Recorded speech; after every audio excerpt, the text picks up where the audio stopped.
जब कभी भी हम स्मॉल फाइनेंस बैंक और माइक्रो फाइनेंस में जॉब करने के लिए हम सोचते हैं तो उससे पहले एक मेरे मन में सवाल आता है कि हम इंटरव्यू किस प्रकार से निकालेंगे। क्योंकि जितने सारे प्राइवेट कंपनियां हैं, अगर उसमें हम जॉब करना चाहते हैं तो उससे पहले हमको इंटरव्यू देना पड़ता है, तब जा कर के मेरा सिलेक्शन होता है या नहीं होता है। उसी प्रकार से स्मॉल फाइनेंस बैंक या माइक्रो फाइनेंस दोनों में इंटरव्यू लिया जाता है। अब इंटरव्यू में सबसे पहले ये इम्पोर्टेंट रहता है कि हमसे क्या पूछा जा सकता है या किस प्रकार से हम इंटरव्यू देने जाएंगे। इंटरव्यू में कौन कौन सी सावधानियां बरतनी पड़ती है, सभी जानकारी मेरे पास होना चाहिए। तब जा कर के इंटरव्यू में बैठेंगे तो इंटरव्यू निकलने का 100% चांस रहेगा। अगर बेसिक जानकारी जो होता है हमको अगर पता नहीं है तो इंटरव्यू में जाएंगे और इंटरव्यू से वापस चले आएंगे घर पे। तो इसीलिए बेसिक जानकारी लेना सबसे अनिवार्य है, सबसे इम्पोर्टेंट है। तो आज वही बेसिक चीज़ इस वीडियो में हम बताने वाले हैं। वीडियो में लास्ट तक बने रहिएगा। आगे बढ़ने से पहले आप लोग से छोटा सा रिक्वेस्ट है कि अभी तक मेरे चैनल को सब्सक्राइब नहीं किए तो सब्सक्राइब कर लीजिएगा और बेल आइकन को प्रेस कर लीजिएगा ताकि सभी नोटिफिकेशन आप लोगों को मिलता रहेगा। स्मॉल फाइनेंस बैंक और माइक्रो फाइनेंस, कभी भी अगर आप जॉब करने के लिए जा रहे हैं तो इंटरव्यू में अगर सिलेक्शन हो या ना हो, सबसे पहले जो मैं बात बता रहा हूँ, जो पॉइंट मैं बता रहा हूँ, उस पॉइंट को आपको नोट कर लेना है। क्योंकि उस पॉइंट को फॉलो करना सबसे अनिवार्य है। पॉइंट क्या क्या है सबसे पहले समझ लीजिए। इंटरव्यू में जाने से पहले सबसे पहले हमको ये ध्यान रखना चाहिए कि हमारा जो पहनावा है बिल्कुल फॉर्मल तरीके से होना चाहिए। अब फॉर्मल में क्या क्या आ जाता है, जैसे कि आपका शूज है तो फॉर्मल होना चाहिए, ब्लैक वाला। पैंट है तो फॉर्मल होना चाहिए, बल्कि जीन्स नहीं होना चाहिए। शर्ट है तो प्लेन शर्ट होना चाहिए, फॉर्मल वाला। आपका दाढ़ी सेव है, सेट है, ये आपके ऊपर डिपेंड करता है कि आप किस प्रकार से जाइएगा।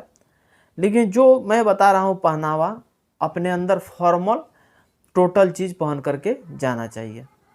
जब हम इंटरव्यू में जाते हैं तो अपने अंदर से इस चीज़ को हटा लीजिए कि हमसे क्वेश्चन में क्या पूछा जाएगा। क्योंकि इंटरव्यू के बारे में कोई नहीं बता सकता है कि आगे वाला हमसे क्या पूछेगा, बशर्ते हमसे किसी भी प्रकार से जो इंटरव्यू ले रहा है उससे किसी भी प्रकार का मिसबिहेव ना हो। ये बातों पे ध्यान दिया जाता है। जब हम इंटरव्यू के लिए इंटरव्यू रूम में प्रवेश करेंगे तो प्रवेश करने से पहले गेट पे हम आ जाते हैं तो डायरेक्ट प्रवेश नहीं करेंगे। बहुत ही छोटा पॉइंट है। इस छोटे छोटे पॉइंट पे आपको सबसे पहले ज़्यादा फोकस देना पड़ता है। जब हम गेट पे जाएंगे तो सबसे पहले मे आई कम इन सर, या मैं अंदर आ सकता हूँ, परमिशन ले करके आप अंदर जाइए। अंदर जब जा रहे हैं तो डायरेक्टली जा करके कुर्सी पे आप मत बैठ जाइए। अगर आप खड़े हैं तो जो इंटरव्यू ले रहे हैं वो आपको कहेंगे कि प्लीज़ सिट डाउन या बैठ जाइए, तब जा कर के आप बैठिएगा। किसी भी प्रकार का अंदर अपने हेजिटेशन नहीं रखना है।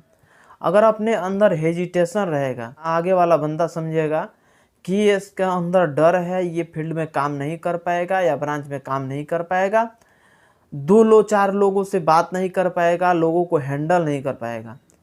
तो ये सारी जब मन में सवाल आ जाता है ना, तो वो लोग क्या करते हैं, रिटर्न भेज देते हैं। तो यही भी आपके अंदर हेजिटेशन जो है नहीं रहना चाहिए। अगर हेजिटेशन रहेगा, काँप काँप के बोल रहे हैं, पैर काँप रहा है, बात करने में थोड़ा डर रहे हैं, उसके लिए भी आप छट सकते हैं। तो जब आप कुर्सी पे बैठ गए इंटरव्यू देने के लिए, तो जो अगला बंदा हमसे इंटरव्यू ले रहा है तो क्या पूछ रहा है क्या नहीं पूछ रहा है, सबसे पहले उसकी बातों पे हम गौर करेंगे।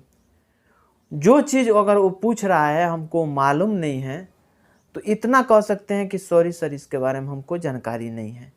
या अगर कुछ उसके बारे में थोड़ा भी जानकारी है, 10% भी नॉलेज है, तो उसको आप बता सकते हैं, इतना हमको जानकारी है सर, इतना हम बता सकते हैं, या इस प्रकार से ये होता है, इतना जानकारी आप दे दीजिए। उसके बाद से कुछ आपके बैकग्राउंड के बारे में वो लोग पूछते हैं, कहाँ तक पढ़ाई किए, आप क्यों सोच रहे हैं इस फाइनेंस में जॉब करना, आखिर चूज किए तो इसको क्यों चूज किए, इससे पहले आप कहाँ काम कर रहे थे, अगर आप काम करके कहीं और से छोड़ के आए हैं तो ये भी पूछ सकते हैं कि उस काम को छोड़ने का रीज़न क्या है, उस काम में सैलरी कितना मिलता था। अगर आप ज़्यादा बताएंगे तो ये लोग बताएंगे इसमें कम मिलता है, उतना में कंफर्टेबल आप हो पाएंगे कि नहीं। मतलब बहुत सारा सवाल इसी में घुमा फिरा करके आपसे पूछा जाएगा।